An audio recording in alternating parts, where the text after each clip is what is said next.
Қайым Мұхамедханов. Алдымда Абай ақын Темірқазық. Алтайдың ағиығы шықты шыңға, алдағы көз жібердің мың-мың жылға. Алтын туын өлеңнің тігіп құзға, артқыға үлгі деді қыз бен ұлға. Атасы ақындардың Абай еді, алғыр ойлы, ардагер асыл тұлға. Алтын күнге көз салып қарады да, аманат, сен куәсің, деді туға.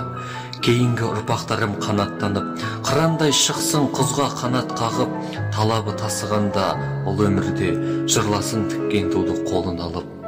Жыртасып тасбұлақтай тасқындасын, қарасын барлық әлем қайран қылып, сөз болмақ самародный саралтыным, әлемге әйгіленер бақыт жайын. Адамшылық ар үшін еткен еңбек, ескерілмей тарихта қоймас қалып, мұрагерім артымда қалың жұртым, куә болар ісіме кәрі тарих. Болашаққа сенімдімін, ұрпақтарға есіңде мәңгі сақтар мені халық. Ал халқым, мен қалдырдым қазынамды, пайдалан керегінше ішкін қанып. Сырты күміс, іш алтын сөзім қалды, қаламым ақ қағазға өрнек салып. Соқтық бала соқпақсыз жерде өстім, бәйгеге шабалмадым, бойым тасып. Жүрекке жылы тиіп тілге жеңіл, алтындай Абай сөзі ертер көңіл. Аспанда ай, көктегіндей күн түн сөнбей, Абай тірі өлмейді, жасайды өмір.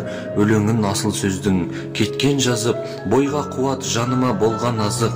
Қалам алсам қолыма, өлең жазсам, алдымда Абай ақын Темірқазық.